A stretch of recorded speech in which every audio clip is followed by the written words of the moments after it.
So, welcome back to Proactive ESL with Teacher Andy, the place where we activate your English. Today, we're going to be looking at a specific function, an English function. We're not going to be doing English grammar. We're not going to be doing English skills or English topics. Remember, the idea when we look at a function, these are very important for beginners or intermediate students. The function that we're going to be looking at today is asking for and giving directions. The level for this specific function is basically beginners or intermediate. Sometimes other students can review a little bit, but basically beginners and intermediate, especially if they're trying to use the language. Why is it so important to look at functions in English? Remember, we have already seen two functions here at Proactive ESL. Number one was ordering in a restaurant. You can check out the video. And number two was buying things. Check out the video as well. When we look at functions, the idea is that we really are in a situation where we use our language. We actually have to use the language. Usually students want to learn a lot of grammar. They want to do a lot of exercises that are written. But when we study a function, it doesn't really help to write that much because the idea, this is the living part of the language, right? You have to prepare much more for speaking and for listening, especially for giving directions. Imagine if you write it down before you actually ask somebody when you travel to another country, right? It would be very strange. Functions are also very realistic. Functions are always set in real situations, and again, they're very important for survival. If you travel for vacations for a week, it doesn't really matter that much, but you can again practice. But if you're going to live in an English-speaking country and you arrive to a city that you don't know very well, it is very easy to get lost. You have to have this ability to ask others to help you out in terms of finding the directions, maybe to the pharmacy or maybe to the doctor, or maybe how to take the TTC subway or take the bus, explain to you how to get to a specific hospital, or even how to get to a job interview on time, right? Many people here in Canada, they arrive late to interviews precisely because they do not have the ability to ask for directions very well. And again, this is a serious problem. I have seen it many times when you're in the TTC, new immigrants, newcomers, finding it difficult to get to places. So again, in that example, we also have to understand that functions are crucial. That's why they're part of survival English. But not only that, even if you're not living in an English-speaking country, functions are really cool. Why? Because they are the moment in English where you actually have to just use your English. You have to be able to just relax, break loose, and say whatever you can. We do not practice it so much for a written test. We do not practice it so much for the IELTS or for the TOEFL. We practice it because that's what it is to be able to use the language, right? To be able to communicate with another, to be able to speak in a certain way so that they more or less understand you, right? And to be able to listen and understand, because remember, as we have practiced here at all the videos in Proactive ESL, it is very difficult for many students to really understand. Of course, once you are able to practice a function, you are able to use it very much, then you feel good because you feel that you can actually use the language and not feel frustrated, as many students do, that they have the language in their hands, but it is so difficult for them to take that language out into their speaking world. You know what I mean? I'm sure you do. Many classes, again, studying in the classroom, many large groups, so we don't have a lot of time to practice. This is the moment where you can be in charge of your own English. Practice the function, and in this way, if you practice many functions, remember, we have ordering in a restaurant, buying things, now asking for and giving directions. If you can use these three functions already, then you feel empowered. You feel that you can actually use your English. And then we add other things. Of course, nowadays, we have many apps like Google Maps, or if you're in China, Baidu Maps. And the idea is we use them a lot to find our directions, right? But again, one thing is you have to have a phone. Not everybody has a phone in this world, right? So again, number one. Number two, these apps also speak, right? So they can give you the directions to a given place, maybe if you drive a car, and then you can practice your listening. We're going to do some exercises with that. So it doesn't really matter if we only use the apps. The idea is I want you to try to understand that if you come to Canada, if you go to the US, Australia, or the United Kingdom to learn English, you will have to be outside and you will go to the subway or the underground and you will have to be able to ask people and understand what they say when they try to give you directions in terms of especially the famous places here in Toronto, the CN Tower, or the different museums, or how to get to this place or that place as well, okay? So let's go ahead and do it. Let's go ahead and activate your directions. Let's go ahead and try to not get lost. I'm going to try to help you out, not only not get lost in terms of directions, probably also not get lost in terms of your English. So let's go ahead and do it. Let's go ahead and activate your English, okay?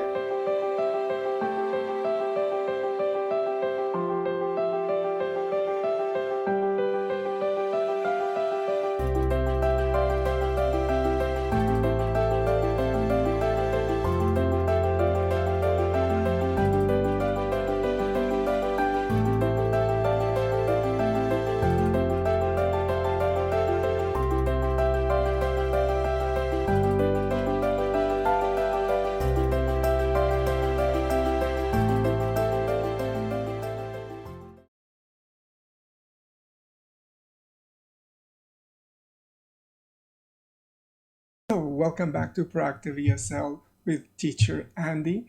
The idea, remember, today we're looking at a function. The function is asking for and giving directions. The idea is we try to find places, and we do it because the function is trying to focus on speaking and listening as well. Here you have a beautiful image. Usually when we go to a new city, we try to find a map where you can actually locate and find the different places we're visiting. And then on the other side, we have a different kind of map, a different kind of directions for learning. The idea Proactive ESL is trying to help you to try find possible ways to learn this specific function here of asking for and giving directions. Of course, every city, or usually most cities, have, for tourists and for people that arrive to the city, these kind of small maps. Here is the TTC map here for Toronto. It's, if you open it up, it's called the Right Guide Light. It's smaller, right? Especially for tourists. And here you have all the connections of, for example, the buses, the subway, the TTC streetcars. And if you turn it to the other side, you have here Toronto subway and the system, right? And again, if you were going to the downtown area where most tourists go, then you have a specific area there, specific section where you can see it in more detail. Of course, when you come to an English-speaking country, you will have to be able to use one of these maps. And to use it, you will have to be able to plan in advance, but many times you will get lost. So it's a great idea to be able to actually use this function for asking for and giving directions. Of course, how are we going to do it? As we usually do here at Proactive ESL, we will begin in a different kind of way. I'm not going to teach you the grammar. I'm not going to say, okay, asking for directions like this, okay, can I go to? The idea is we're going to try to have different exercises for you, not only to use your English, but also to remember the different elements for asking for and giving directions. So first thing we're going to do is we're going to actually watch a short clip of a movie in which Robert De Niro appears. And in this movie, which is quite famous, is called The Score. It's about a robbery. And again, Robert De Niro actually has to give some directions, okay? And the beautiful thing is, because again, teacher Andy's Canadian, the city where this movie is located is Montreal, which is one of my favorite cities in the world for sure. It's a beautiful, beautiful city because of its connection with the French culture that is also very Canadian. From this movie, where you try to understand, and again, not be afraid to not understand at the beginning, we're going to move to some questions.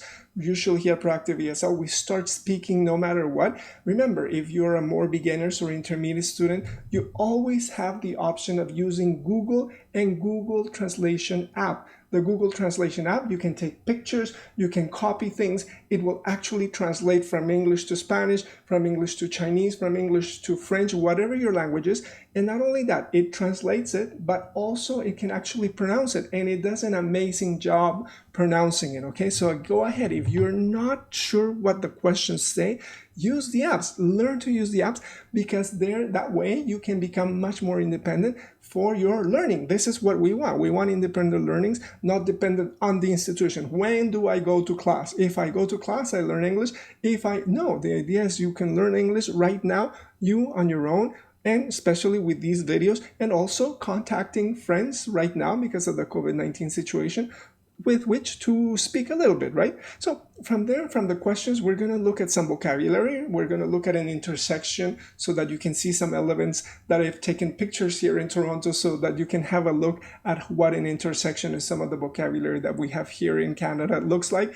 And then we're going to try to do an exercise also for vocabulary indoors. This one is going to be more homework for you. And from there, we're going to look at specifically the expressions that we actually use when we ask for and giving directions. we're going to have a little chart, a little box, and these expressions, we will practice them together so that again, you feel very sure that when you actually see them or you actually say them, you feel confident that you can say them and actually understand them as well. After this, we will look at one brief example. After this, we come to the most important section of this video, which is, as always, once we learn a function, we have to learn it not to write it down into complete exercises in writing, because then we are used to writing it, but when we are in a situation where we have to use it with somebody else, then we cannot use it. We want to find the paper, right? And then when we don't have the paper or the book, then we freeze and we don't know what to say. We have to try to do it so that you're not afraid to use your language. Remember, when we have a function, we just try to say it. We try to make it sound as best as we can for the English intonation. We're going to work with that as well.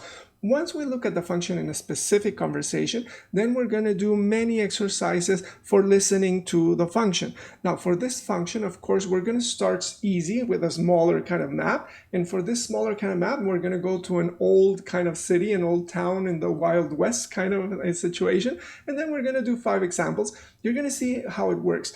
All of these are possible because of the amazing 50/50 books by Pearson. Pearson is really, really generous and allows you to download these audios so that you can actually use them here as part of our lesson for asking for and giving directions. Once we do that one, we're going to look at larger maps and we're going to try to have you do exercises with a partner so that you can give directions to somebody and another person, again, gives you the directions. After doing that specific exercise, which is very important, we're going to look at a specific map of Toronto. As you know, Teacher Andy right now is living in Toronto, so I'm going to show you a map of Toronto so that you can have an idea what are the more important places here. And we're going to just do one example for you to try to find out how you get from my house to the CN Tower, which is the famous tall tower that is quite popular here in Toronto because tourists visit it every year. For sure, right? We're going to look then at some maps in Canada so that again you have an idea for directions, not only just repeating how do I get, but the idea more trying to understand how the idea for direction is connected to the different maps, what kind of maps we have here in Canada.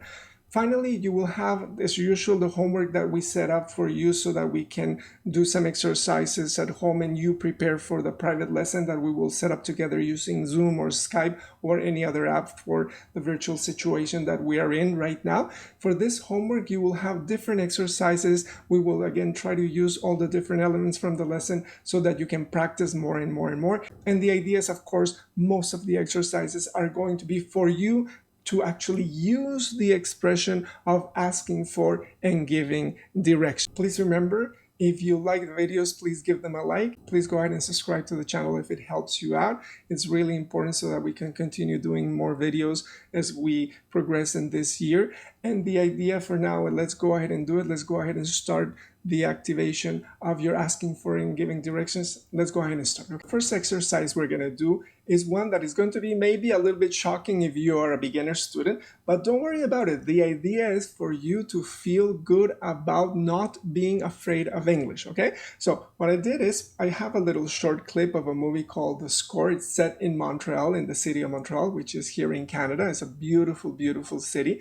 And the idea is we're just going to listen to it. And if you're beginners or intermediate, try to hear what Robert De Niro says, how the conversation goes in terms of asking for and giving directions. If you don't understand anything, don't worry about it. The idea is I want you to be prepared to hear people speaking English and not to panic, not to say, oh my God, I don't know. Again, you can always listen and try to ask and repeat, and we are going to learn how to do it so that you feel more comfortable with your English. This is the clip.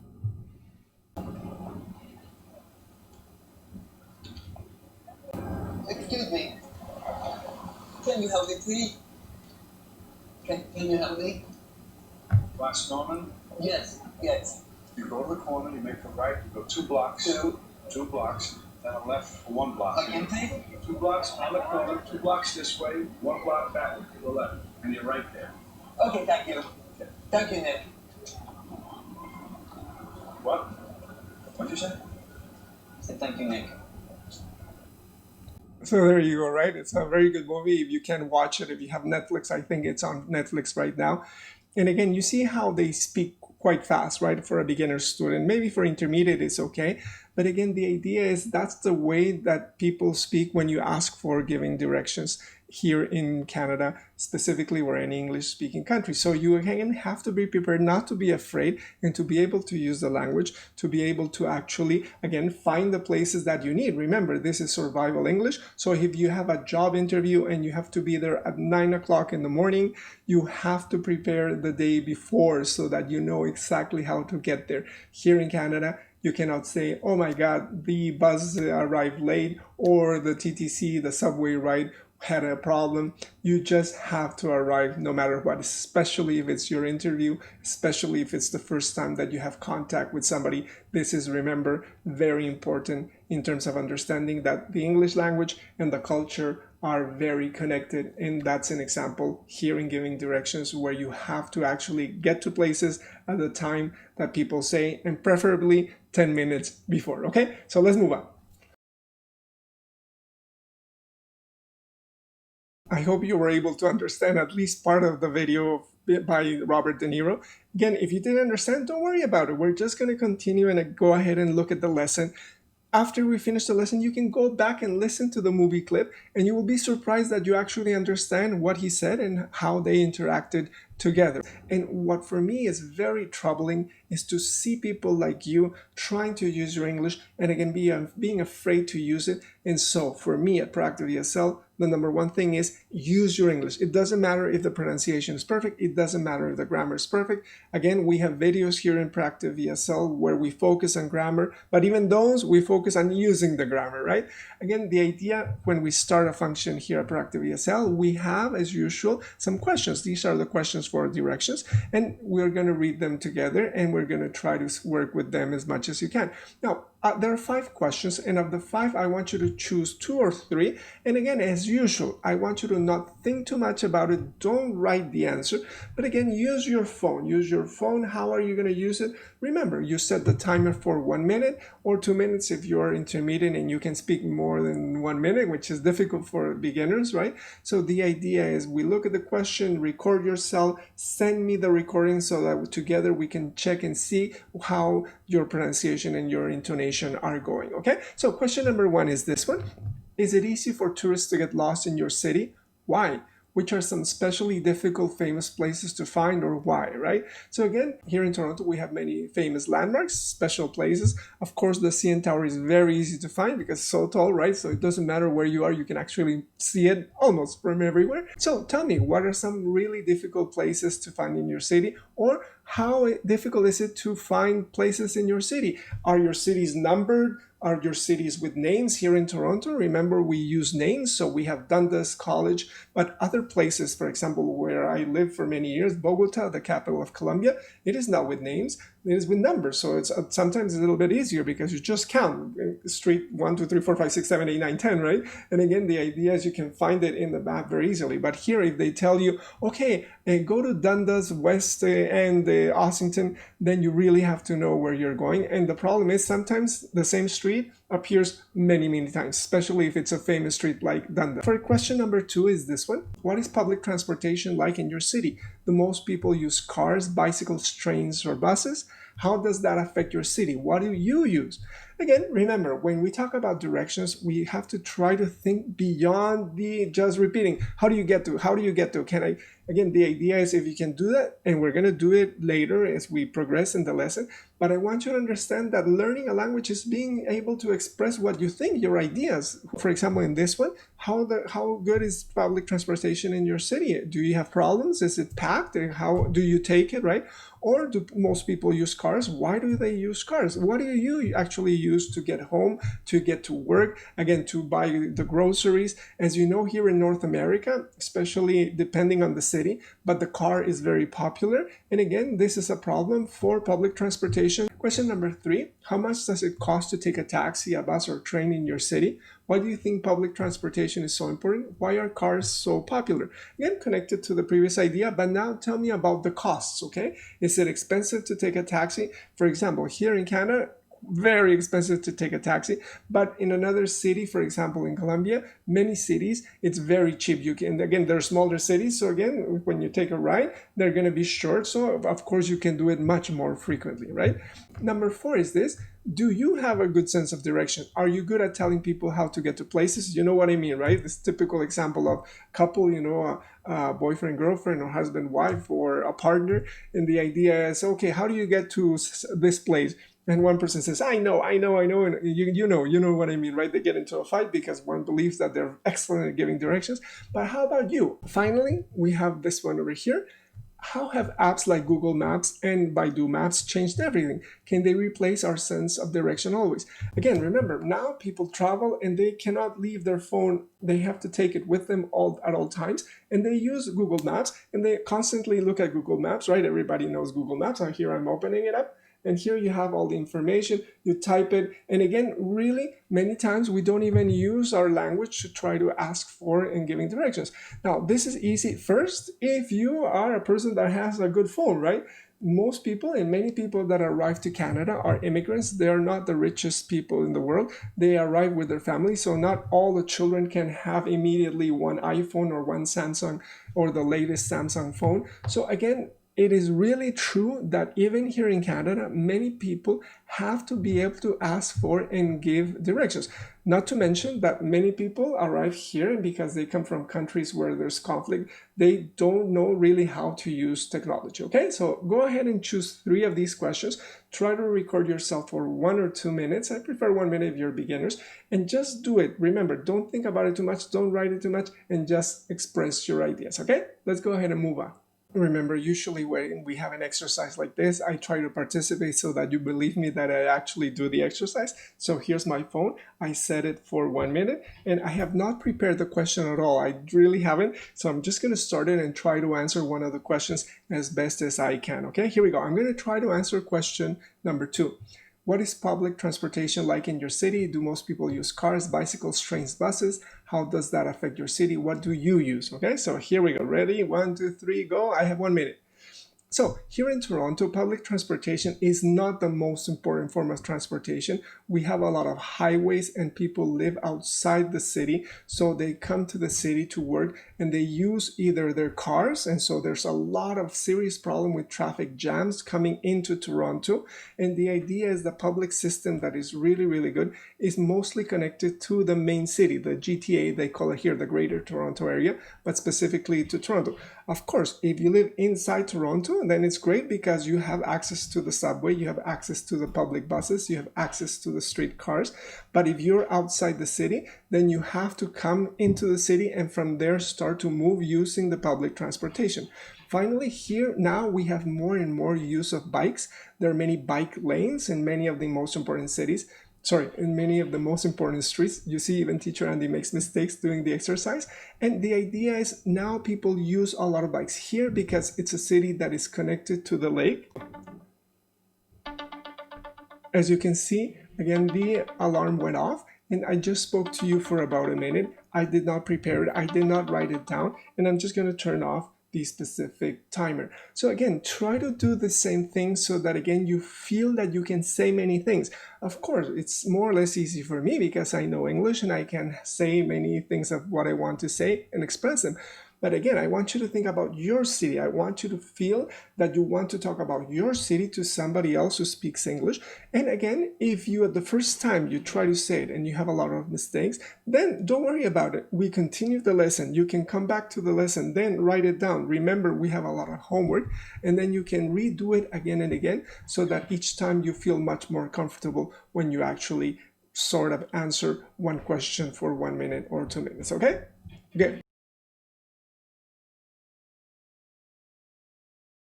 So I hope you were able to answer some of the questions for the last exercise. And again, what we're going to do now is we're going to look at some specific, again, photographs. These photographs, I went outside and took them myself. And what I want to do is I want you to actually see what the actual streets of Toronto look like. And instead of just copying one from Google, I want you to look at the cities themselves. Now, for this one specifically, what I want you to see is that teacher Andy added some arrows. And for these arrows, you have different vocabulary, right? So again, for example, for this one, I want you to try to look at the different things that I'm pointing out. And do you remember what these are called, or don't you remember? Don't worry, if you don't remember, I have already set up the list for you, and we're going to look at the list in a moment as well so that you can practice them for pronunciation, okay? Here we go. So again, moving from the left to the right, the first one is, again, what do you see there? It's a truck, right? Can you repeat it for me? Truck, okay? Next one over here is, again, a cyclist, right? A person that rides a bike, a cyclist, okay? A truck, again, the idea of big car. And then number 3, moving to the right, how do you call a person that walks? It's called a pedestrian. Difficult word, okay? Can you repeat it for me? Pedestrian. And then above, you know, the thing that has the different colors, the red, the green, and the yellow. How do you call that? Do you know? Don't worry. Again, it's a traffic light, right? And again, in black, what do you call that? Of course, everybody knows it's a car. Remember, for the R in English, the tongue has to fall like that. So I say car, car, car. Very good, right? What color is that car? Good. It's a black car, I think. And again, you see, how do you call this place where you have two streets? The streets are together like that, right? So this place where two streets cross, you call it a, sorry, do you know? There you go. It's called an intersection, okay? So an intersection is the place where two streets connect, okay? Now, also to the right, you have the final arrow. It's pointing to the place where you cross the light, right? When the light is, again, for you to be able to walk, then how do you say that, okay? So again, do you know? It's called a crosswalk. Crosswalk, okay? So again, this one over here is easy for you to remember. So again, just to repeat, okay, number 1 is a truck, right? Number 2 is a cyclist. Number 3 is a pedestrian. Number 4 is a traffic light. Number 5 is a car. And number 6 is a crosswalk. Very good. Let's look at the next one. So here we go. The next picture is this one over here. So same thing. This is another section. This is Lansdowne and in college. I live close by. The previous one was college, and Dovercourt is the name of the street. The building at the back was the YMCA. And this one, Lansdowne, is again a few blocks from my place. And the idea is, again, I've added some arrows. And once again, what we're going to do is we're going to move from left to right, and we're going to try to look at the information. Remember, when you arrived in an English-speaking country, you don't have a teacher all the time, right? So you have to try to look at the world and just try to imagine. And if you don't know, relax, try to look in your phone at the vocabulary using a free dictionary like we did for other exercises here at Proactive ESL. And if not, again, number 1 is relax and start to again try to use your English. So again, here we have number 1 is this one. How do you call where the bus picks you up? Again, this is the bus stop, right? Can you repeat it for me, please? The bus stop. Very good. And again, you see the red sign. This sign is the bus information, right? So if you look at it very clearly, it says bus or streetcar 506. That's the one that takes college all the way. And if you move a little bit to the right, then you have what? Again, you have a little bike on the pavement, and this one is the bike lane. So this is a special areas reserved for the bikes, right? This is specifically it. Now, if we continue a little bit to the right, way up high, we have like a sign. And again, this one is very special because it's in red. So it's kind of like a danger sign, right? A danger sign. And it's connected to the, again, the wires, because here the streetcar passes and it's a lot of electricity there. So you have to be careful. Again, if you move a little bit to the right, then you have different at the back, you have different stores, right? So you have the intersection, and then around the intersection of your neighborhood, you have many, many different stores. For example, for bread, how do you call it? There you go, the bakery. And for the drugs, how do you call it? A pharmacy or a drugstore. Where do you buy food, right? There you go, you call it a supermarket, right? Or a market. Again, it's a grocery store. There are many options. And then finally, you have the last arrow at the bottom. And this one over here is, again, where people walk. How do you call the person that walks in the street? You call it a pedestrian. Very good. And so this is the pedestrian crosswalk, right? The crosswalk is the place where you cross streets and you are not in danger of being hit by a car. So let's look at picture number 3. This one is, again, one that is very special for me. Again, of course, you have here, what? How do you call that one? The big one? Of course, it's a bus, right? It's a bus. Everybody knows that. So again, just repeat it for me. But if you see, I want you to see some special intersections here in Canada that they do not appear in other countries. Do you see how you have 3 X's at the top, some yellow colors, right? And so, do you know what that is for? What is special about this intersection, about this crossing? It's called an X crossing, right? And the idea is if you are a pedestrian, you don't have to wait for the buses or the cars to stop and then finally one day you can cross the street, right? No, no, no.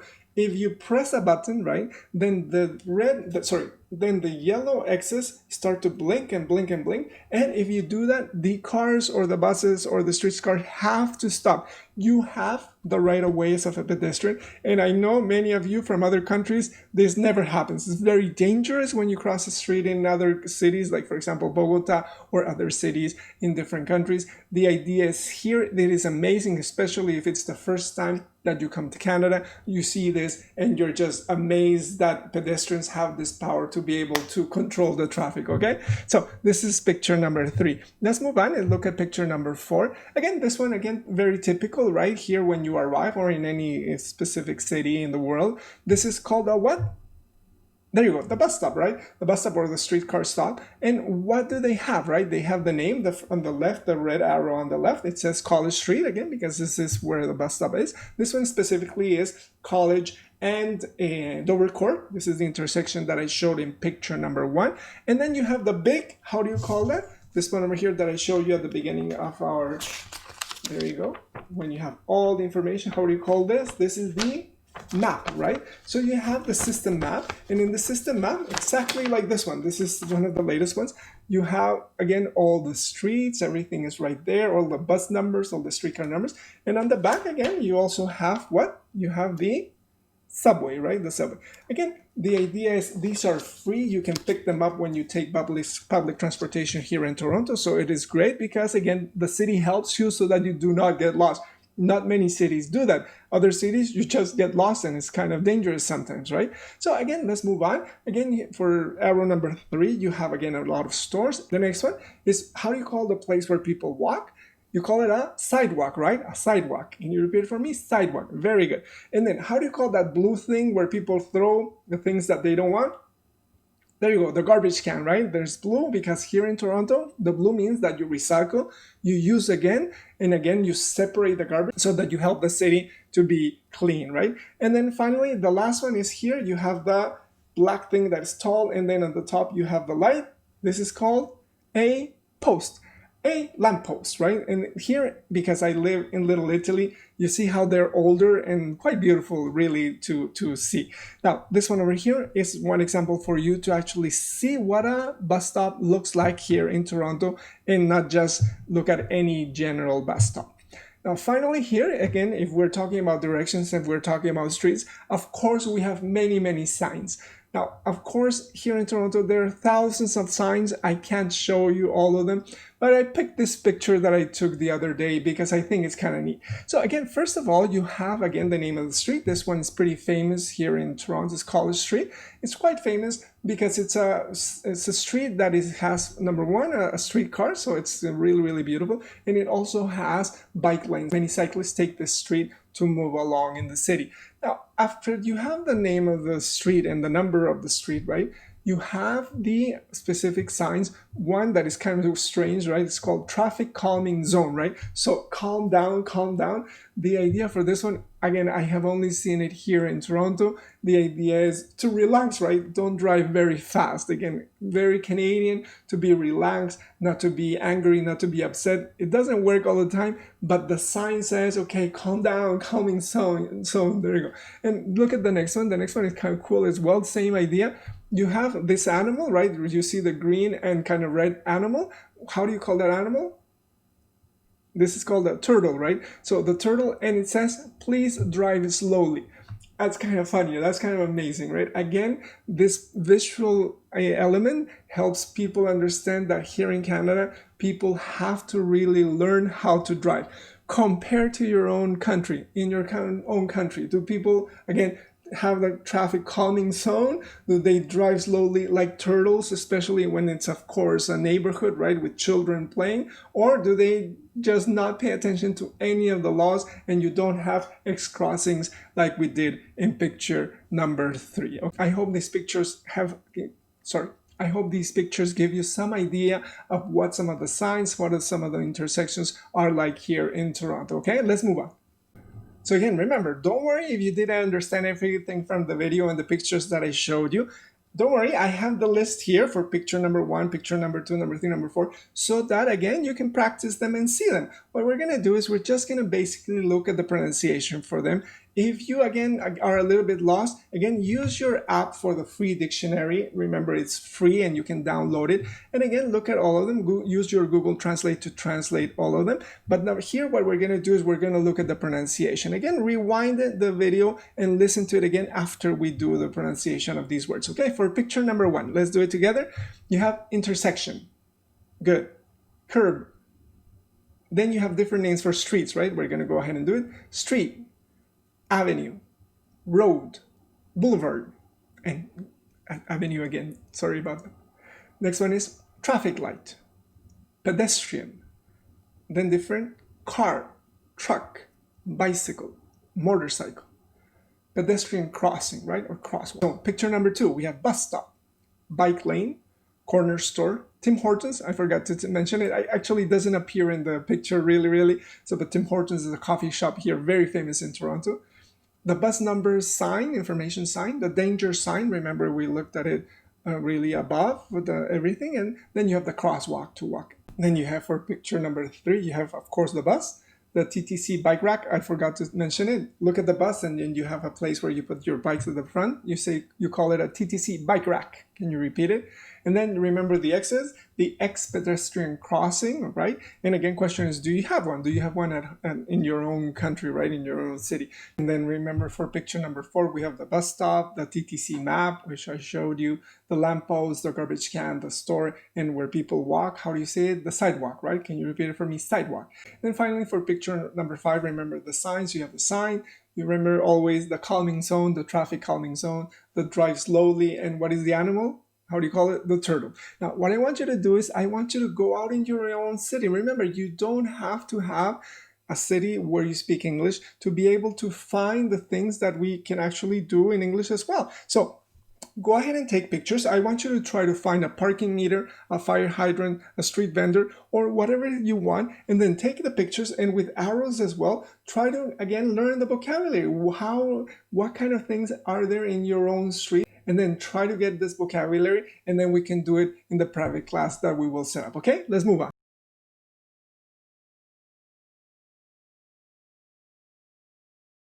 And what we're going to do now is we're going to look at some of the expressions for asking for and giving directions.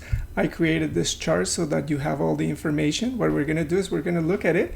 Then we're going to repeat some of the expressions for you. Remember, we always try to look at some of the expressions before, and then we try to look at them in a conversation. Here you have different possibilities. The first one is, of course, you have some questions when you ask for or give directions. Then you give the directions, right? And then you have some sequence words in green. And then usually you give the directions, and to give directions in English, usually we give them using imperatives. That means that we use the base form of the verb. We're going to look at some examples in a second. And also, right, remember when we give directions, we try to locate something in relation to other places. So we use a lot of prepositions as well. We're going to look at them together. So what we're going to do first is we're going to look at some of the questions. I'm going to say them one time and you can repeat them after me, and then we'll go from there, okay? So remember, we ask for, again, directions, and here are some possible questions for you to ask. Number 1 is, can you tell me how to get to, for example, the CN Tower? I will say it completely. Can you tell me how to get to the CN Tower? Very good. Could you repeat it for me? Great. Remember, in English, we put the accent in the main verb. So just go ahead and do it like this, right? Can you tell me how to get to the CN Tower? Can you tell me how to get to the CN Tower? Remember, we always speak about groups in English, and here we have 3 groups. We're going to do it together one more time. Can you tell me how to get to the CN Tower, right? So try to do it at home as well. Number 2 is, excuse me, how do you get to the CN Tower? How do you get to the CN Tower? Remember, in English, we don't accent every word. We don't say, how do you get to? Usually the auxiliaries do not have accent in English. So usually they are silent, and we go like this. Can you repeat it for me? It's like this. Excuse me, how do you get to the CN Tower? Excuse me, how do you get to the CN Tower? Great. Try to repeat it one more time. Great. So Number 3 is this: you have different possibilities for questions. If you have more variety, then again, you're more prepared to be able to again talk and understand when people ask you and give you directions. So number 3 is this: sorry, do you know where the CN Tower is? I'll repeat it for you one more time. Sorry, do you know where the CN Tower is? Again, here we have two groups. Do you know where the CN Tower is? Do you know where the CN Tower is? Great. And again, remember, because it's a yes/no question, the intonation goes up. So we're going to repeat it one final time. And again, try to do it at home. It's like this. Sorry, do you know where the CN Tower is? Great. Intonation goes up. The final one is the simplest one. It's this one over here. Usually you can say, sorry, I'm looking for the CN Tower, right? Again, very easy. It's not even a question, it's a sentence.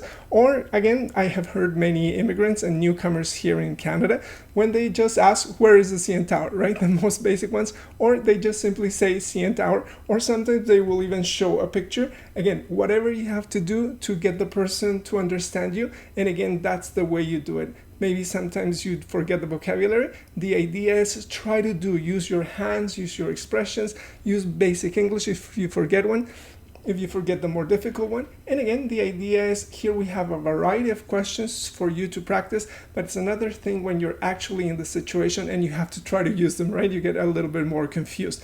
Doesn't matter, we do it so that we're more prepared to use them in real life, specifically for a function. Of course, when you actually give the directions, you have a set, right? And you have a sequence, number 1, number 2, number 3, and the way that you say it in English is first this, right? Then that, okay? And then after that, number 1 first, then after that. Great. So again, how do you actually give the directions? Of course, because we are moving, we use a lot of verbs, and the verbs that we use are usually in English imperatives. So here we have some examples. For example, if you're in the subway, right, underground, you can say, take the subway to Ossington Station, or take the subway to Jane Station. Can you repeat it for me? Take the subway to Jane Station. Or again, you can look at one example, follow the signs to Jane Station. Can you please repeat that one? Follow the signs to Jane Station. Or you can also say, take the stairs to Jane Station, go up the stairs marked parking lot, for example, where cars park. Or repeat it for you, go up the stairs marked parking lot. That's a good option as well. And remember, you also have in English the directions, right? And the directions, especially here in Toronto for the subway, you have north, south, east, and west. And usually you have the expression for the direction in English saying it like this. If it's going north, you usually say northbound. If it's going south, you say southbound.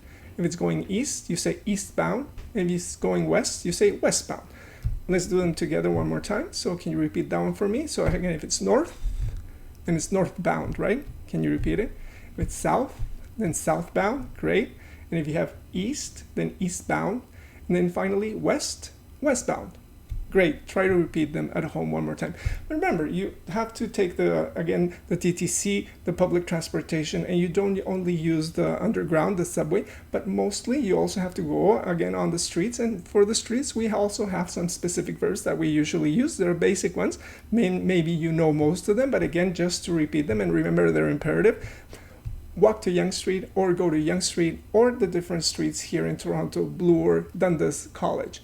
And again, remember, you have the directions, right? So you can go like this, turn left, or you can say turn right, or go left and go right. That's another option for sure. Can you repeat it for me? Turn left, go left, turn right, go right. Great. And again, remember when we have a street, when we go from one part of the street to the other one, how do you say it in English? You cross the street, right? So you cross the street. And again, you can say cross Yonge, or cross College, or cross Dundas, depending on the name of the street. And finally, you can also use the verb, of course, walk. But sometimes you can also say walk up or walk down. And again, this is frequent in English. Walk up Yonge Street, walk down Yonge Street. These are all possible. Now remember, because we're looking for a place and we're giving the directions, we have to try to locate the place in relation to other places. So we use prepositions. Some examples are, it's close to the Tim Hortons, it's close to the coffee shop. Or for example, again, this one over here, it's between Shoppers Drug Mart and Metro, for example, or it's next to Shoppers Drug Mart, or it's in front of the bank. All these options. The most important thing, remember, when we have these expressions with preposition, in English the prepositions don't usually have an accent. So again, I can say like this, it's close to the bank. It's close to the bank. Again, usually you put the accent in bank. Or I can say it's between the bank and the drugstore. I can go like this. It's between the bank and the drugstore. You see how between and you don't hear them very much. I'm going to repeat it one time for you. It's between the bank and the drugstore. It's between the bank and the drugstore. You see how they kind of disappear? And then you have the next one. It's like this. It's next to the bank. And again, listen to it. You don't really hear so much the preposition. It's next to the bank. It's next to the bank. Great. And finally, you have, again, this one over here. Again, it's in front of the bank. It's in front of the bank. And you see, when you actually say the prepositions, it's very difficult to hear them. So again, that's why when you actually listen to the directions that another person is giving to you, they're very difficult to try to understand because usually you don't hear the directions very clearly in English. How do you start to learn how to listen to the directions? Again, remember, in English, we don't accent everything. So the more you understand that in English we have groups, the better it is for you to try to understand it, okay? So again, what I want you to do is, again, look at the chart, take a screenshot. I'm gonna give it to you so that you can have it and again, practice at home. But the most important thing is try to practice them a little bit. But remember, we have the information, but it doesn't matter if we have the information if we don't actually use the information in a conversation. And that's what we're gonna try to do right now, okay?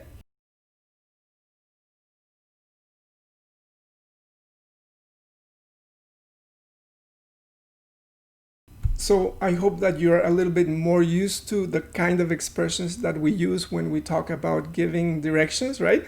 We have practiced them a little bit more. But remember, when you look at a function, the main point is to actually see the function in a conversation, because that's the main reason we study functions, to be prepared, especially for survival English, to be prepared to actually use them in real situations when you come to an English-speaking country and you have to find the CN Tower, or you have to find a museum that you want to visit as a tourist, or if you're a newcomer or immigrant to Canada, then as well, you might get lost. You have to be able to actually use these expressions. So as usual here at Proactive ESL, what we do is we try to recreate a conversation, and here is the conversation. And usually what we do is, again, I love to use for these basic functions the 50-50 Pearson series, because they really have understood what it is to use a function. Here is the function and the dialogue. And what I want you to do is I just want you to follow by listening to the information on the screen as well. Okay, here we go. This is the first point. Unit 7. It's that way. Warm up. Track 45. Excuse me, how can I get to the subway station from here? The subway? Go straight for 2 blocks. Straight, 2 blocks. Turn right, and it's on your left. It's next to the bank. So that's straight for 2 blocks, turn right, and it's on the left, next to the bank. That's right. Great. You see, a very simple conversation. So that again, we have a lot of information. We have 4 different questions, but here we focus on just one. I want you to try to remember one, especially for speaking. Again, if you want to write them down, again, learn all of them, right? But the most important thing is that you are prepared to actually produce one of them. Okay, don't think I have to present the 4 of them. No, because then you're going to try to forget, and then which one is it? Number 1, number 2, I'm looking for, can I get to? And again, try to remember one. For example, here we have a specific question. And what we're going to do now is this. We're going to look again at the dialogue. And as we did for the previous exercise, again, I want you to look at the information that we actually learned. And here is the dialogue itself. And what I did was I, again, highlighted in blue some of the expressions, again, for questions, or some of the expressions for verbs and imperatives that we used for the previous exercise. And then in red, we use a lot of prepositions. You see how the language that we learn, we don't learn it just to have it in our head. We learn it to immediately be able to use it and immediately be able to understand it. Do you know what I mean? This is the importance of functions. Remember, here at Proactive ESL, we already have ordering in a restaurant, we have buying things, and now we have the function for asking for and giving directions. Imagine, if you have these 3, then you're on your way to, again, feeling good that you can actually use your English and not just have your English as many students have in their mind, right? So what we want to do now is this. Remember, now we have the same conversation, but now we highlighted the expressions that are used for asking and giving directions, and we're going to play it one more time. And for this one over here, what I want you to do is, again, as usual, I want you to listen to it without looking at it, right? Because again, imagine if you come here to Toronto, you are not going to ask for directions and have a piece of paper that you can follow, number one. And number two, you don't know what the person is going to say precisely because you are lost, right? You want to find the directions. So maybe they tell you this, maybe they tell you that. So again, the most important thing is to try to practice this kind of exercise a lot before you come here. And when you come here, you're more prepared, more relaxed. And even if you don't understand everything, at least you know that you have an idea of how you actually listen for the directions they're giving you. Remember the movie that we started with Robert De Niro, okay? So here is again the dialogue. Listen to it one more time. Try to understand the best that you can. If you don't understand completely or fully, don't worry about it. You can rewind the video, listen to it again. And again, the most important thing is we have to try to forget about the paper, and we have to try to forget that we use our eyes to, again, understand English. No, we have to, again, close our eyes and we understand through our ears. But it is difficult because in English we don't accent everything, but we have groups, and these groups are very different than Spanish or French or German or Mandarin as well. Okay, let's listen to it one more time. Unit 7. It's that way. Warm up. Track 45. Excuse me, how can I get to the subway station from here? The subway? Go straight for 2 blocks. Straight, 2 blocks. Turn right, and it's on your left. It's next to the bank. So that's straight for 2 blocks, turn right, and it's on the left, next to the bank. That's right. There you go. How was it? Was it better the second time? I know it takes time. How do you do it? Again, the same way. You just rewind the video. Again, try to listen one time looking, but very importantly, don't stop by looking. You have to stop looking and again, open your ear to English so that you are more prepared when you actually hear a person that is not even a teacher or doesn't know that people are learning English, because they know English and for them it is natural to speak it. Okay, let's move on. So again, we had one, again, general example for a conversation. Before that, we had a general example for practicing the vocabulary that is a little bit more difficult. But again, we looked at it, and now we're going to try to practice it so that you understand that when we have a function, we again start with a basic conversation, but then you have to create more and more examples. How do we do that? Again, we have a mini map. And for this mini map, we have just, again, several streets. You have, again, Ocean Street, and then Union Street, First Avenue, Third Avenue, Second Avenue. You have different places. Very, very simple. And that's the way that we work. We work from very simple maps, and then slowly we progress, and we can give directions for much more difficult maps, not only to give them, but also to understand them, okay? So for the previous conversation, what I did was I, again, showed you using arrows where we started and where we ended up. Remember, the question was, how do I get to the subway station? And they said something like, again, go straight 2 blocks, Third Avenue, and then turn right, and then it's on your left, and something like that. And again, I created the image so that you can actually see the steps that we did. Remember, we have the yellow start, and then at the end we have subway, right? We're gonna use that form many, many times in what follows. Now, for now, what I want you to do is, by yourself, or if you can, Skype a friend, or again, somebody that is close to you or you're living with right now and knows a little bit of English, and try to repeat the conversation, but now change the place. Look, there are many places: movie theater, department store, there's the drugstore. Try to practice asking the question. And if you can, remember before we had 4 different questions. So again, change it up a little bit and try to use it with different questions as well. You, again, can be very creative. Try to do the best that you can with those basic places and this basic map. The important thing is now you can use it, and you should feel good that you can actually, again, create a conversation that is more basic using English for asking for and giving directions, okay? I hope you were able to do several examples following the main conversation, again, going to the subway, but now changing it up, going to the drugstore or going to the movie theater with your friend. And remember 2 things. Number 1 is try to use different questions if you can. If not, just follow the same conversation that we did before. And number 2, again, remember, when we say it in English, we don't have accent, but we have groups. So we don't say, how do you get to, but you say, how do you get to, right? This is very important and something that we have practiced a lot here at Proactive ESL in all our functions, as well as in our pronunciation video that is really, really important if you want to make your pronunciation better in English. So again, for the next exercise we're going to do is, remember, once we have a function, the first thing that we want to do is, again, use it as quickly as we can. Don't think about writing it, just again start using it, because remember, that's the reality of functions. They're supposed to be used, okay?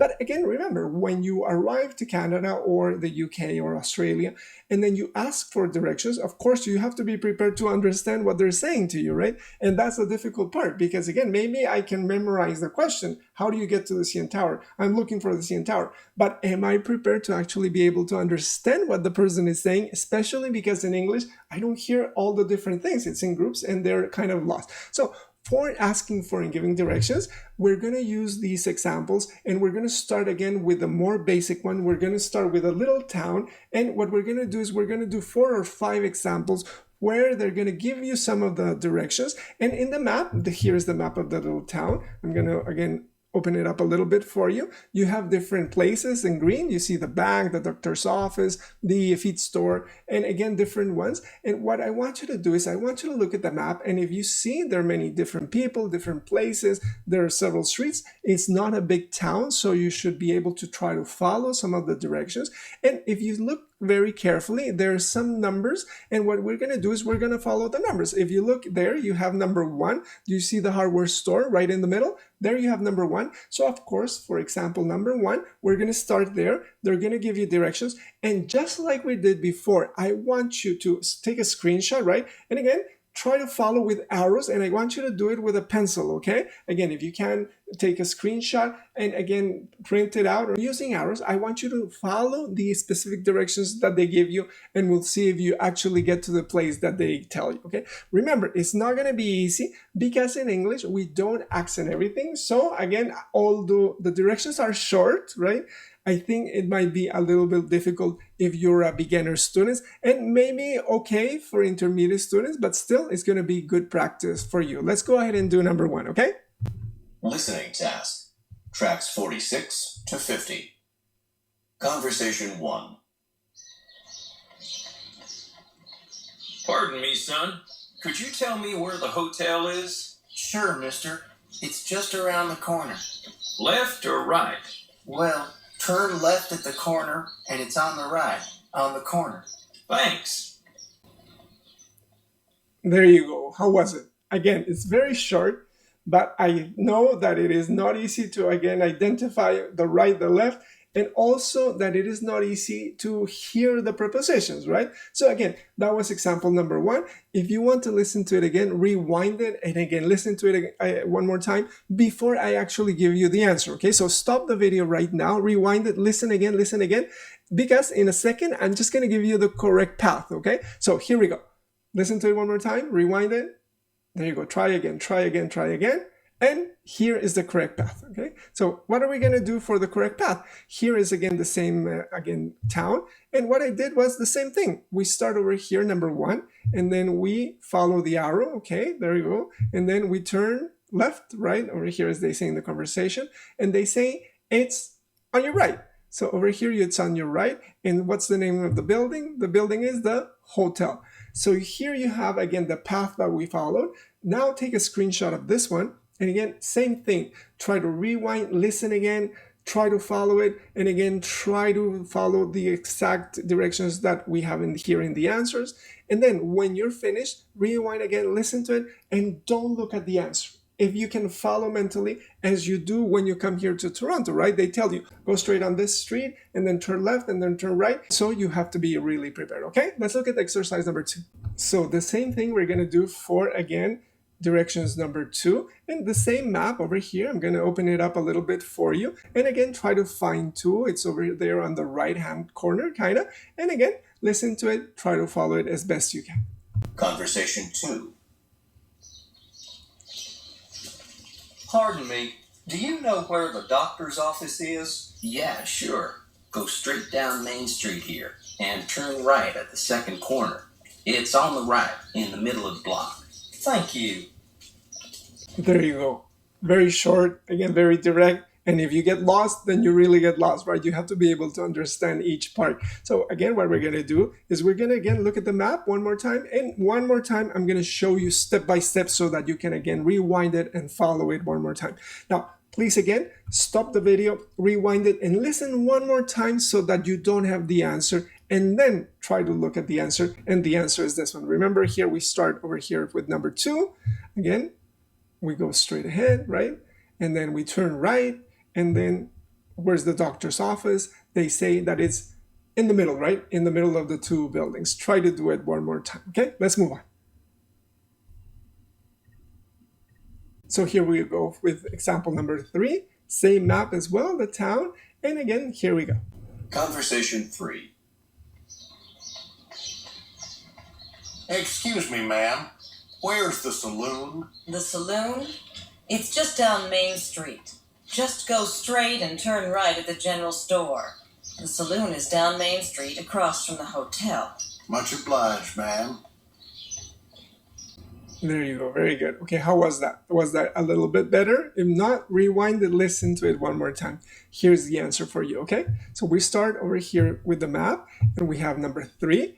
Again, over here like this. We go to Main Street, and then we turn again there right, and then we follow the street. And the most important thing is they say that it is in front of the hotel, right? Remember, we saw the hotel for number 1 and the saloon. Okay, there you go, where people drink, right? In the Old West and the Wild Wild West. And here we have the saloon. Let's look at number 4, okay? So I hope you understand what we're doing now a little bit better. And again, I want you to understand why it's so important. Remember, because it is a function. And you come here to Canada, you have to be able to understand what they tell you, right? So again, the most important thing is practice the listening, practice it, practice it, practice it. And I know at the beginning it's frustrating. I know, because you have to hear the groups, right? But remember, the more you practice it, it's going to become easier and easier, especially if you're a beginner student. So if I were you, I would really focus on having good functions. For example, ordering in a restaurant that we did here at Proactive ESL. Again, buying things, and this one over here for asking, giving directions. If you can really become good at those 3, then you feel confident that you can understand some of the more basic English as well. So here we go. This is conversation number 4. Let's look at the map. Let's blow it up. And this is conversation number 4. Conversation Okay? 4. Excuse me, could you tell me where the bank is? Sure. Go up Main Street for 2 blocks and turn right. It's on the left, just past the feed store. There you go. How was it? I know. Do you see how short they are? Again, if you get lost in the first sentence, then oh my God, you're trying to understand the first one, then they say the second one, and you're already lost and you get lost. Again, how do you work with that? Again, you repeat them. You repeat them many times, and then with exercises like this ones, you can actually become better at listening. So again, here we have the map, and this is conversation number 4. And we start here, number 4. We go up Main Street. Again, I think they say for 2 blocks, then we turn right. And then they say something like it's next to the feed store, right? And what's next to the feed store? It's the back, right? Again, listen to it one more time. Of course, once you see the answer, it's very easy, right? But the idea is, oh my God, when you don't see it, again, it's kind of tough, okay? Let's look at the last one. So here we are with the final example for listening. It's number 5. Now, I really want you to try to do this one the best that you can. Remember, the important thing is not to do the exercise quickly. The important thing is to, again, listen to it, rewind it, then look at the answer, then listen again, okay? Don't just go number 1, number 2, and then you see it and you say, oh my God, I understand it, right? Because the idea is when I see it, it's very easy. But when I come here to Toronto, I don't have a person drawing arrows for me, right? So the most important thing is that I'm able to listen to it and sort of create the map in my own head, right? So this is number 5. And for number 5, we have, again, the town. So here we go, number 5. Conversation 5. Hey, how can I get to the sheriff's office from here? Turn right at the corner, and it's on the left, just before the telegraph office. You see how short that was? Again, it's kind of like, oh my God, why don't they give me more information, right? But again, that's the way it works, especially if people know where the location is, they will give you the more basic information. So here we go. This is number 5, the map over here. The answer was number 5 over here. Again, you go straight to Main Street, right? And then they quickly say that it's, again, on your left, and they say between, right? So again, the sheriff's office is between the hotel and the other store, right? Here we go. That's number 5. Remember, if it was difficult for you because you're a beginner student, rewind, listen again, rewind, listen again, try to do it, and then to the point where you can actually visualize, you can actually see the movement, right? And then you really know that you can understand asking for and giving directions when you travel to an English-speaking country. Okay, let's move on. So I hope you can see how we have been working. We looked at all the vocabulary for asking for and giving directions, one conversation, basic conversation for you to be able to actually use it, and then immediately practice saying a little map and trying to give directions with a small map. And then finally, we look at listening with a small town with some basic, again, directions, so that again, you understand that a function is speaking and listening, okay? But again, the most important thing, of course, when you go to a city is that you don't have, again, a small map, but city is pretty large. And so we have to practice with large maps. And what I want you to do, again, is try to find a partner. If you can, do it using Skype or somebody that is learning English, a friend of yours as well, and try to do it together. So here you have the map. And as you can see, I've used arrows as well from going from one place to another. If you look at the bottom left-hand corner with yellow, you have the point to start. You have to always start there because if not, it's going to be very confusing.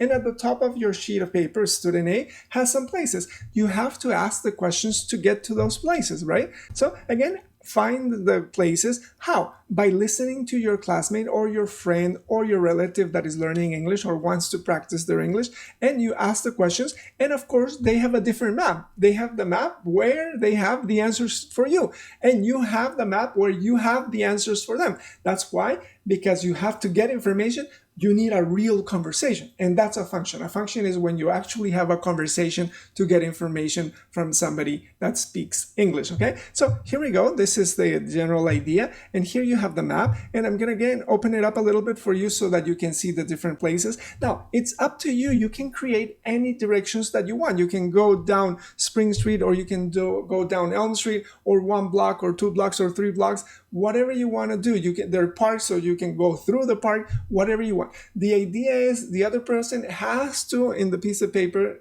print it out, and that they have to draw with, again, arrows, how they're going. And then together you compare if what you said to the person was actually the way that they drew it on the map, okay? So this is for student A, and of course we have student B, same thing. Here you have the map, but of course it's different because it has different information. I'm gonna blow it up for student B, and as you can see, student B has the places at the bottom. Those places are the ones that you, student B, have to ask for. And then where do you start? You start at the yellow arrow at the bottom left-hand corner. Always start there. If not, you're going to be very confused. Again, enjoy it. Try to do it difficult. Try to do simple ones. And again, try to make it difficult. So you go again and go like this and say, okay, take Elm Street and then turn left at the first block. Then go up 2 blocks. Then turn right on whatever street. And then cross the park. And then go on your left. So you can say it's next to the bank or it's between the drugstore and the bakery, for example. Okay? Again, try to do it. Try to enjoy it. And remember always, the idea is you can do it by actually using the language right now, immediately after you learn it. If for every function, but not only functions, but also grammar, you immediately start to use it, then you're going to feel confident that you can actually use English. I know so many students that are not confident when they use the English. It is because when they're in class, they don't have time to speak. They write it down quite a lot. And then, of course, now that you have a lot of information, again, you have verbs, present, past, future, functions, giving directions, ordering the rest of, and now everything has to come out. It's so much information that it's difficult for it to come out. Do you know what I mean? So better get these 3 functions that we already uploaded to Proactive ESL, get them really, really well. And this way you are already prepared to get new functions and even other verbs as well. Okay, let's move on. Oh, and so that you believe me, this is the actual quiz that I have for my students. I'm going to show you. Okay, so I have different places. They have a quiz, and the quiz is, again, they have to understand, they have to practice a lot. And then one day we arrive to class and I tell them, okay, you have your map, show it to me, and they have to draw the arrows. And then at home, I check and see if they get to the places or not. Okay, so imagine this is the quiz.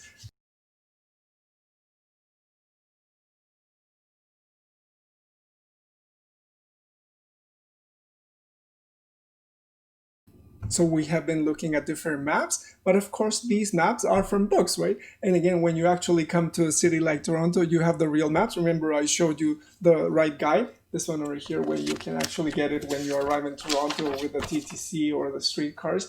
And again, it's better to practice with the actual city that you're going to visit, because you have an idea of what the streets are called, what are the main landmarks, the more important places. In this way, we actually make it more real. We're actually going to use a map with Toronto, and this is the map. It's an actual map. Again, the idea is I tell you an example. Here is from my house to the CN Tower. Again, something like this, you go down Ossington Street, or you take bus 63, and then you transfer to streetcar 501. You go all the way on Queen Street, all the way to John Street, and then you go down John Street and walk all the way to the CN Tower. It's very easy to find it because it's quite tall and you won't miss it, right? Now, the idea is there in the map, you have the red arrows and the yellow destination and start. And what I want you to do is same thing. I want you to look at the map. I'm going to blow it up for you so that you can have more detail. And again, practice by yourself or practice with a friend. This is an actual map of Toronto. Look at the cool places that you can visit. What are some of the names of the streets? And in this way, you actually believe that when you learn a function, you really are working with something that is really important for you in terms of actually being in the place where they speak English. Go ahead and try to create as many as you can. Find a partner to be able to do it, okay? Great. So I hope you were able to find out a little bit about Toronto and some of the locations that we have here. It's kind of cool if you ever come here to Toronto. You will find that it is an amazing city, and it's a very multicultural city, as we saw in the lesson that we did for cultural intelligence. If you can, and you're more upper intermediate advanced students, you can go ahead and do that one. So again, some Canadian maps. Here is the map of Canada. Again, what I want you to do is take a screenshot, right? And then look at what Canada is like. It's a huge country, right? We don't have time to really go into any detail, but again, this is Canada. Teacher Andy lives in Toronto, but I have lived as well in Montreal for many years, and these two cities are really some of the most beautiful cities in the world. Take a look at it, right? So again, another one is in this example over here. As you know, Canadians are very connected to nature. You know our flag. The flag has what? What is the name of that symbol in the center? There you go, the maple leaf. Again, this is an example of how Canadians are really connected to nature. And the next map that you have, it's in the Canadian map. Take a screenshot again and take a look at it later on. And this is the national park systems.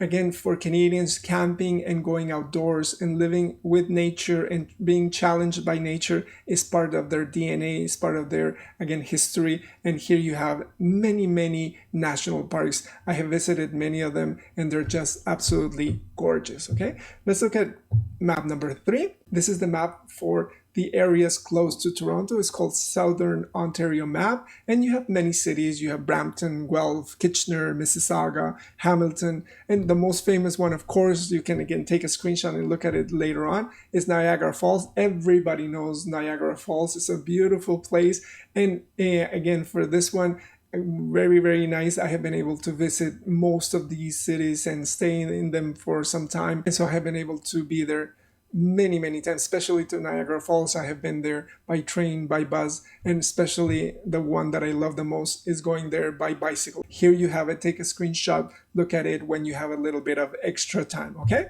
There you go. Remember, as usual, we come to the end of our lesson and we have a lot of homework, and this homework is specifically geared so that you can do it for our private lesson. Again, for the private lesson, I will send to your email different photocopies, and with these photocopies, we will review what we did in the lesson, and you will be prepared much more so that in the actual lesson, we actually use the language even more. And this way, what you practice on your own is really more and more focused when we actually practice it online together.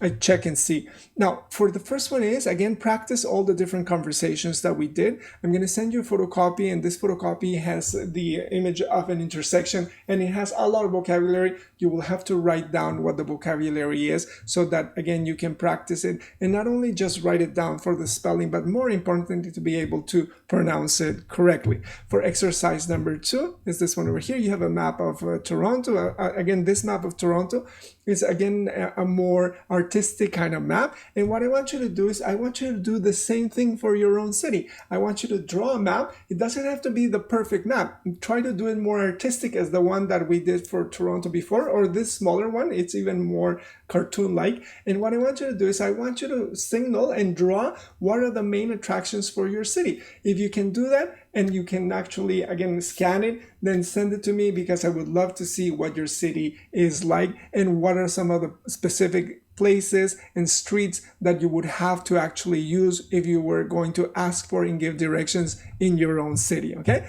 So for number 3, you have this exercise over here.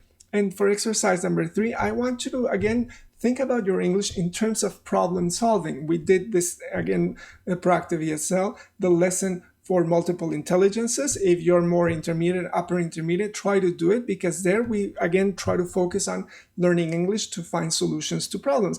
For this one, I want you to look at the traffic in your city. Remember, when we began the questions, we were always thinking about public transportation. My city doesn't use cars, bicycles, buses. And this way, you always remember that asking for and giving directions is not just about repeating, how do you get to, but actually use the information, the topic, so that you always remember not only the function, but you have some ideas to find solutions to the real problems that you have in different cities, okay? So this one is number 3. And exercise number 4 is this one over here. Remember at the beginning, we talked about using Google Maps and Baidu Maps. And what I want you to do is I want you to use Google Maps if you can, or Baidu Maps if you're in China, and try to look around Toronto. If you can for your own city, or if you can for Toronto, try to use Google Maps or Baidu Maps by actually engaging them in speaking. Remember, if you give them the directions to a specific place, or you ask them the directions for a specific place, they can actually give you the directions by speaking in English. This is an amazing ability, because you will be able to practice your English as well.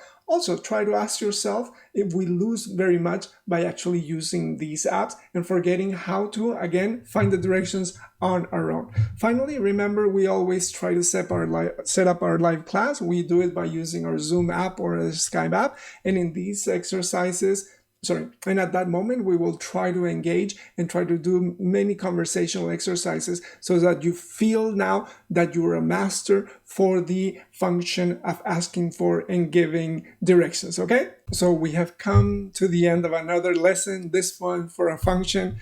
Again, really, I just really want to say thanks to everybody that actually watches these videos.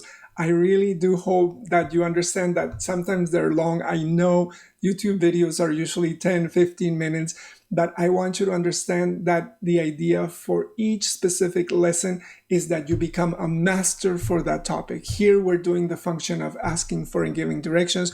We have set up different exercises so that you are independent from me and you can learn at home using this video, and not only learn for written part of English, but more importantly for speaking and listening. So again, if you take the time, really thanks. Remember, if you like the videos, give them a like, subscribe to the channel. This is really important so that, again, I can continue doing videos for you. What can I say? Now we're gonna do something as usual. We activate, and now let's activate your directions, right? Remember, let's activate not getting lost at all. Remember, it's not easy. You have some of the images across the final slide where you can actually remember the different maps for Canada. You have the map for the Shanghai system, and more importantly, again, the directions for learning. I think that when you actually try to learn another language, you are really amazing, and I really admire you, because this is a real tough thing to do, to again feel that you don't understand something and you go for it. As you can see at the top left hand corner, there's a new image. We're going to look at it in a few seconds. Remember, this is my website. You can check out all the information about me there. And finally, you have the email, proactiveesl@gmail.com. We're going to use it again to send the homework, and again to try to find the answers to different problems that we find in these lessons, and also, of course, set up our private lesson as well. Thank you so much. Remember, if you finish this function, it is your first function for asking for and giving directions. Remember, there are 2 more functions here: ordering in a restaurant, buying things. Try to do them. You can become a master at 3 functions in English, and that would be really amazing. Thanks.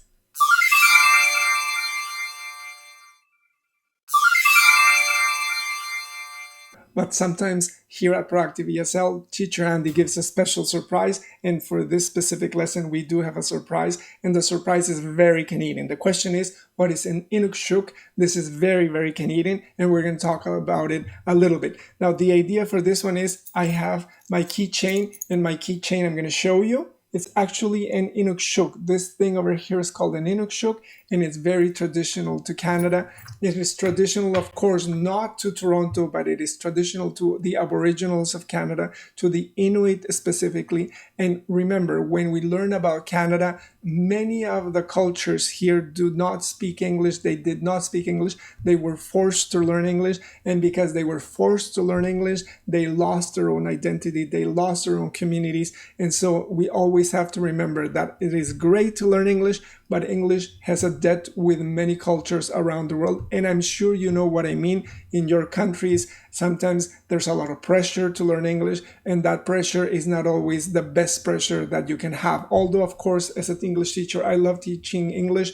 We always have to remember this. Now, what are the different images that you have here? The first one is the image of Canada. I hope that you can recognize Canada. And in red, you have Nunavut. Nunavut is the territory for the Inuit. Again, it's kind of independent from Canada in a sense, because, again, the Canadian government apologized to Aboriginal cultures in 2008, I believe, and asked them, again, forgiveness for the history, the terrible history of the relationship between Canadians and the first peoples or the first Aboriginals here in Canada, especially the Inuit. So the Inuit live in Nunavut, and in Nunavut, as you can see in the image number 2, is the flag, and there you can see you have this kind of image, right? And then imagine the INUKSHUK is so important that it is part of the flag for the Inuit, right? The Nunavut flag. Next to that one, you have a small town, and this is the capital of Nunavut. It's called Iqaluit, and Iqaluit is way up north again. Because of modern life, it is very expensive because imagine, because it's so far up north, again, delivering the food is very expensive because you have to fly it in. There is no other way, and this is a serious situation for Aboriginals there. Now we come to the actual image of the INUKSHUK, and for this image, as you can see, again, they're very similar. It looks like a person, right? It has kind of legs and it has kind of arms, very, very traditional. And it is so important that, remember, here in Canada, we had the Vancouver 2010 Olympics, and the image for the Olympics, the logo, was actually an INUKSHUK. You can see it in the next image over there. So what we're going to do is I'm going to ask you to just listen very briefly to one of the Inuit guides, and he will tell you a little bit more about what an INUKSHUK is. And I prefer that he speaks so that you can actually see and actually understand that Aboriginals have been silenced for many years, but here they have their culture, and they will explain to you what an INUKSHUK is all about. Okay, let's listen to him. Okay, it's really amazing.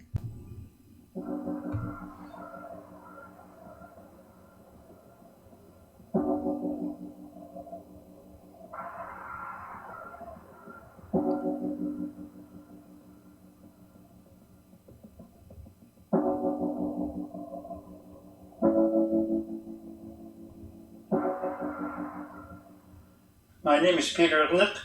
I'm an Inuit cultural activist. I am an INUKSHUK builder, as you can see around here.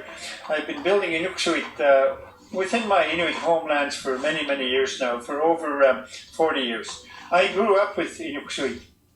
INUKSHUK are landmarkers.